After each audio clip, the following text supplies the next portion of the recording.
Hello friends, कैसे आप सब। आई होप कि आप सब बहुत अच्छे होंगे। तो ये व्लॉग दिखा रहे हैं आपको तिलकुटा चौथ का व्रत था उसका। तो वहाँ पर जो पूजा की थी बस वही आपके साथ शेयर करेंगे और बने रहेगा वीडियो में। और देखिए हमारे यहाँ पर राजस्थान में किस तरीके से पूजा करते हैं। इस व्रत को तिलकुटा चौथ और सकट चौथ भी बोला जाता है। तिल और गुड़ का इस व्रत में विशेष महत्व होता है, क्योंकि तिल से घर की नेगेटिविटी दूर होती है और गुड़ से मिठास होती है। तो इसलिए तिलकुट चौथ व्रत का महत्व है। और तिलकुट चौथ माता का स्मरण किया जाता है और गणेश जी का भी ध्यान करके और पूजा की जाती है। तो यहाँ पर सभी औरतें आ चुकी है आसपास की और पूजा करना शुरू कर दिया है। समय है शाम के 4 बजे का। तो सुबह से सब नहा धो के तैयार होके और पूजा में बैठ जाते हैं। तो एक साथ मिलके सभी व्रत खोलते हैं। जैसे करवा चौथ का व्रत किया जाता है, सेम टू सेम करते हैं इसमें। और उसमें बस थोड़ा ही अंतर है कि बस इसमें तिल और गुड़ की पूजा होती है और प्रसाद बनता है, और उसमें ओनली गुड़ का।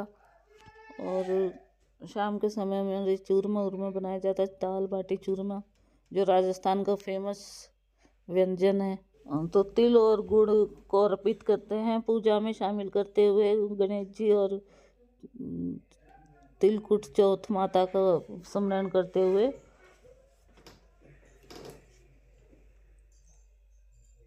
और ये प्रार्थना करते हैं कि अपने परिवार की सुख समृद्धि की बनी रहे और पूरी श्रद्धा और विश्वास के साथ की गई पूजा हमेशा फलदायक होती है। तो बहुत सारे लोग तिल के गज्जक वगैरह होते हैं, तिल और गुड़ से घर पे भी बनाते हैं और बहुत सारे मार्केट से भी लाते हैं। तो अब की बार तो हम मार्केट से लाए हैं, कभी बना भी लेते हैं। तो अभी छोटी बच्ची है तो वो बनाने नहीं देती थी, इसलिए ज़्यादा टाइम नहीं रहता ना, तो इसलिए हम मार्केट से लेके आए थे।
गांव में एक बूढ़ी माता और उसका बेटा ग्राम की गैया चराकर उधर पूर्ति करता था। उसकी माता 12 मासी चौथे व्रत किया करती थी। वह हर चौथ को चूरमे के लड्डू बनाती।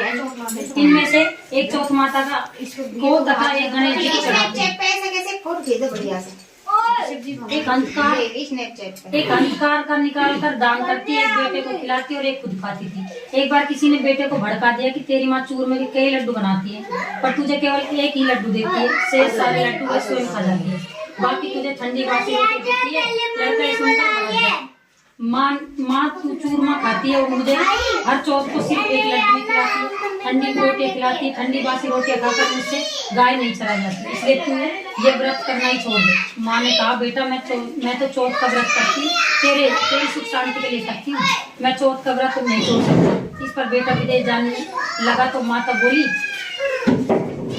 बेटा यदि तू विदेश ही जा रहा है, ये माता के अकेले और अपने साथ लेता जा। तेरे पर कोई संकट आ जाए तो माता का नाम लेकर संकट चल जाए। लड़का इन आंखों को लड़का उन आंखों को बड़ी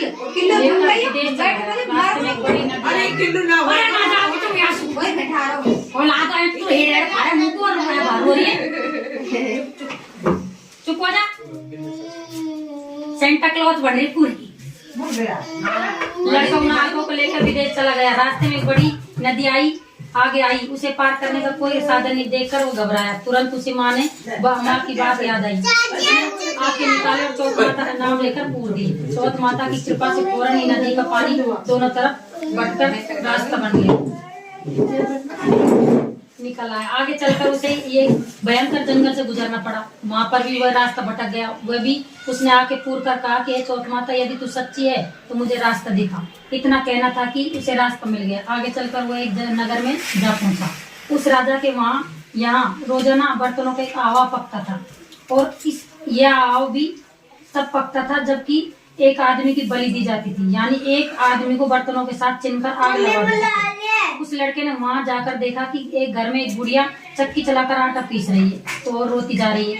लड़के ने उससे पूछा माता तुझे क्या दुख है? जो बुढ़िया बोली बेटा मेरे एक ही बेटा है, कल की राजा उसे बर्तन पकाने का आग में चिंगाकर आग लगवा देगा। लड़का बोला माँ तू घबरा मत, अपने बेटे के बदले तुम मुझे भेज देना, तुम मुझे भरपेट खाना खिला दे। इसके बाद सब खाना खाकर सो गए। दूसरे दिन राजा का बुलावा आया तो डोकरी ने उस लड़के को उनके साथ भेज दिया। राजा के नौकर उसे ले जाकर उसे आव में चीनने लगे तो वह आंखें पूर कर तथा जल का कलश लेकर बैठ गया और बोला कि हे चौथ माता यदि तू सच्ची है तो मुझे इस संकट से बचा देना। आव चिनकर आग लगा दी गई। महीने भर में पकने वाला आव एक ही दिन में पक गया और राजा को बड़ा अचरज हुआ। वह खुद देखने आया। राजा के नौकर आव के कलशों को उतारने लगे तो अंदर से आवाज आई कि भाई बर्तन धीरे धीरे उतारो, अंदर मैं हूँ। सब अचरज में पड़कर पूछने लगे कि भाई तू कौन है? तो उसने कहा कि मैं वही आदमी हूँ जिसे तुमने आव में चिन दिया था। राजा ने पूछा तुम बच कैसे गए? तो उसने कहा कि मेरी चौथ माता की व्रत करती है, उसी ने मुझे बचाया। तब राजा ने 2 घोड़े मंगवाए, एक पर खुद बैठा और दूसरे पर लड़के को बिठाकर उसके हाथ पैर जंजीर से बांध दिए। कहा यदि तेरी जंजीरें खुलकर मेरे हाथ पैरों में आ जाए तो मैं तेरी चौथ माता को सच्ची मानूंगा। लड़के ने फिर आके पूर कर कहा कि ये चौथ माता तू सच्ची है, रक्षा कर। इतना कहना था कि उसकी जंजीरें खुलकर राजा के हाथ पैरों में जा गिरी। राजा ने कहा भाई तेरी चौथ माता सच्ची है। राजा ने अपनी कन्या का विवाह उससे कर दिया और बहुत धन माल देकर उसे विदा किया। अब वे दोनों वरवधू अपने गांव के पास पहुंचे तो लोगों ने जाकर बुढ़िया को खुशखबरी दी कि तेरे बेटे बहू आ रहे हैं। वो बोली भाई मेरे भाग्य में बेटे बहू कहाँ है? वह ऐसा कह ही रही थी कि दोनों बेटे उसके पैरों में पड़ गए। बेटे ने कहा कि माता ये सब तेरी चौथ माता की कृपा है। इसके बाद उसने सारे नगर में ढिंढोरा पिटवाया कि सब चौथ माता की व्रत किया करे और हो सके तो पूरे 12 महीने की चौथ माता करे और 12 न करके 2 4 तो जरूर करे। बोलिए श्री चौथ माता की जय। अच्छी धुनी लग रही थी।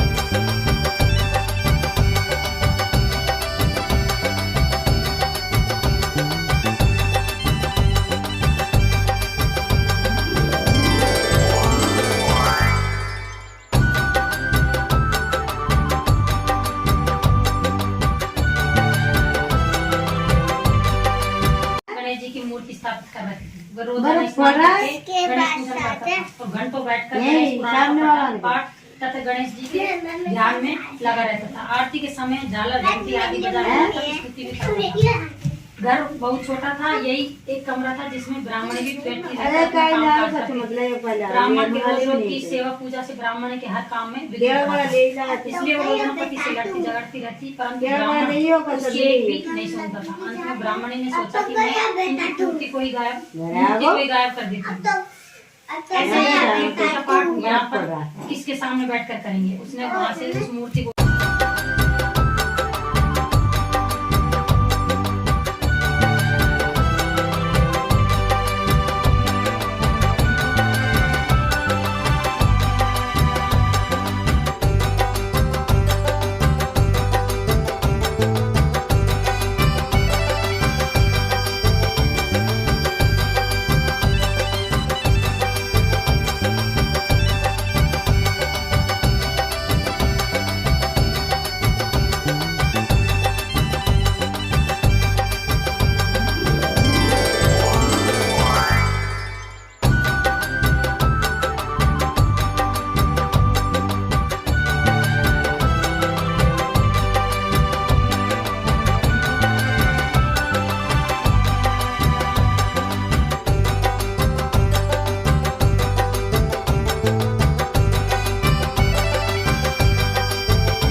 तो अब सब आ गए थे यहाँ पे अर्घ देने के लिए, क्योंकि यहाँ से ही सूरज थोड़ा दिखाई देते हैं। तो अब सब यहाँ पे अर्घ दे के फिर अपने अपने घर जाएंगी, चाय पानी पियेंगी। उसके बाद रात को फिर चांद को अर्घ दे के और फिर कहानी सुनेंगी। अब की बार बादल होने की वजह से चांद को बहुत देरी से दिखाई दिया था, कहीं कहीं पर 11 बजे, किसी ने वीडियो कॉल से, किसी ने फोन से देख के कैसे तो चैनल पर पहली बार आए तो सब्सक्राइब कर लेना, वीडियो को लाइक करना, शेयर करना। मिलते हैं नेक्स्ट वीडियो में, तब तक के लिए bye, take care, thanks for watching.